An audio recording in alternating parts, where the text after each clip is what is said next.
This is Dr. Ron's Words of Wisdom, words on leadership, goal setting, productivity, and a whole lot more. I want you to consider this like your vitamin or supplement for your mind and heart. And wherever you receive podcasts, would you please subscribe to Dr. Ron's Words of Wisdom and leave a rating and a brief written review. And I'm looking for some folks to coach and mentor this year.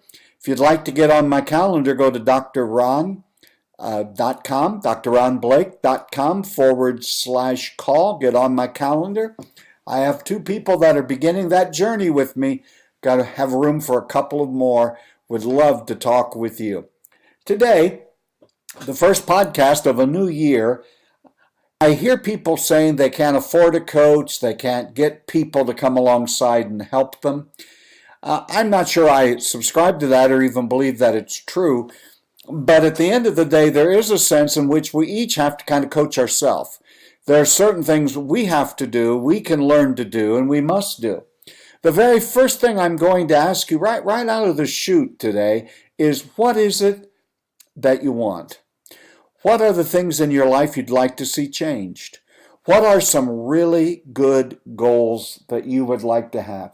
What outcomes would you like to see in your life, your family's life, the life of your work, your physical, your spiritual part of your life? I have just gone through a year in which I have been able to do some things that I'd never done before. I've done over 150, almost 160 podcasts in 1 year. I'd never podcasted before. I'm in the best shape that I've ever been in my life. I've lost weight, gone off a lot of medicine, got my health where it needs to be, getting myself ready economically and otherwise for my future. But it didn't happen overnight.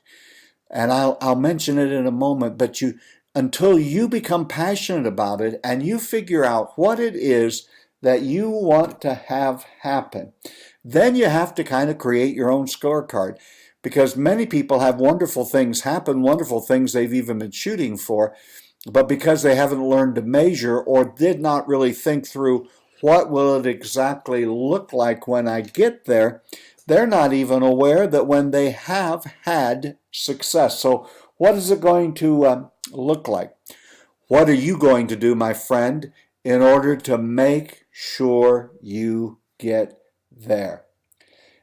One of the things that happens is all of us have assumptions in our head that we work with that sometimes paralyze us. Such self-talk that we do that becomes so counterproductive, like, well, that's just how my family is and was, and you can never accomplish anything, and you can never do anything, and I can't go there, I can't do that. Quit listening to that. Coach yourself that you can. I have about 4 things that I think you ought to do today if you really want to kind of be your own coach for a little bit, and then I have a story that I want to tell you as well. The first thing that I think you have to know if you're going to coach yourself is your outside world does not define who you are. In other words, I am not who my parents say I am, who my critics say I am. I'm not even really who my friends say I am. The outside world does not define me. Now, like you, throughout my life, there have been people who've tried to define me. Oh, that's Ron, he's thus and so. Or, well, you know how he is. Many of us become just crippled because we are so fearful of things that others say. We carry around, and unfortunately for many of us, we nurse these hurts. Listen, others do not define who you are. Perhaps you have fallen down. Perhaps you have had a bad string of events happen in your life. There have been things, no doubt, in your life, some through no fault of your own, but let's be honest, for many of us, if not all of us, some things through our own foolishness. Your outside world does not define you. You do get to define you. And if you're a person of faith, a Christian, God gets to define us, and He loves us. He loves you so much that you can't even understand it. So Quit allowing others, the critics, the naysayers, the people who to you have always looked to for validation, and they've never given it. They've withheld love. They've been critical. Just remember, your outside world does not define you. You get to define. Listen, what people think about us is only thoughts. They don't have the power to destroy our lives and to kill us and to maim us. Just let it go. Look within. Look, if you're a person of faith, look to the Lord. The second thing that I want to tell you in this little session of how to coach yourself to farther down the road would be too many people are waiting until they feel like doing something. How often do we hear it said, I didn't feel like it, or in the present, I don't feel like it. If we all waited till we felt like something, not very much in this world would ever get done, and nothing of any significance would be accomplished. There are days when you have to get up and go to work, and that's the last thing you feel like. There are times that you have responsibilities and things that you have to do. You may not feel like paying your bills is what you need to do, but there'll be a severe consequence if you decide to live on your feeling. You don't feel your way into action. You act your way into feeling. Have you ever not felt like something, but you put your head down, you forged ahead, and you did it, and you accomplished it, and somewhere in that process, almost mystical and magical, your attitude began to change.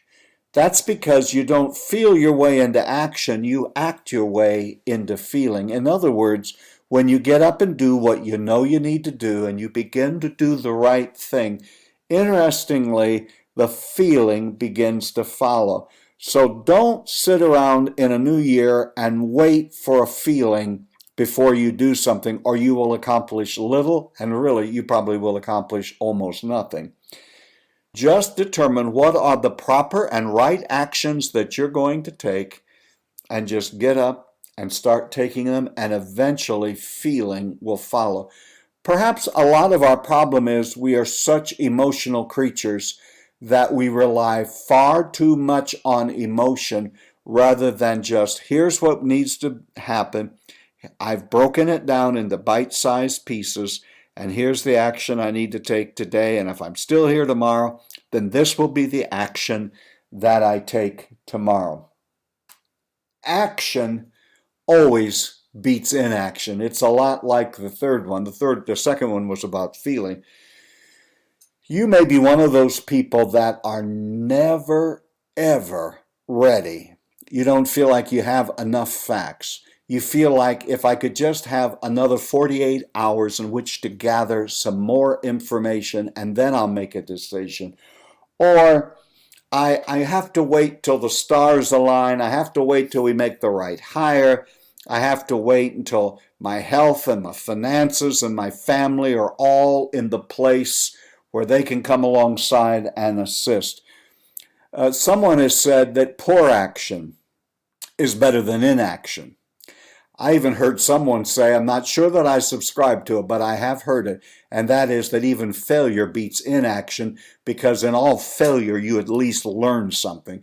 You may learn how not to do something or why you shouldn't do something, but everything beats inaction. Make this new year a year of action and activity. Make up your mind that you're going to decide to do something.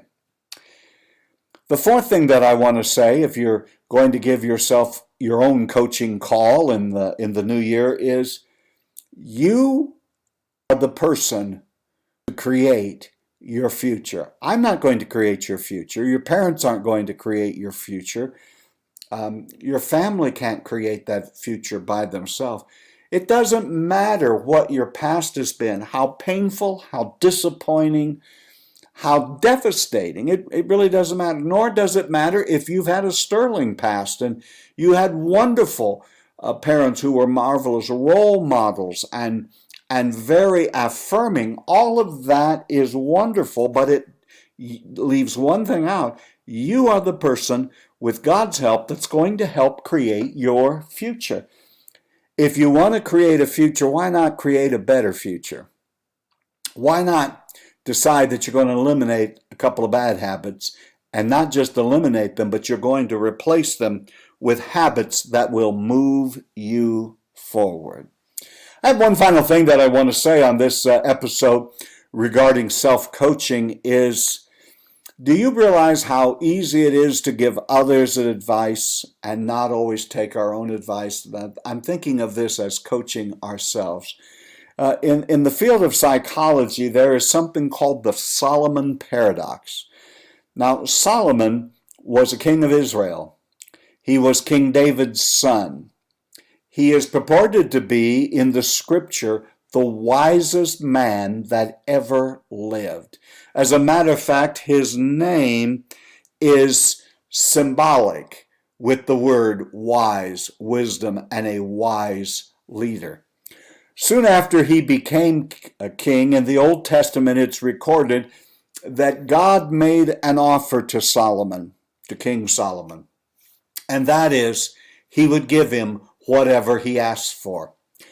What would you do if God appeared to you tonight and said, my friend, I will make one request and you will know that I will give it to you?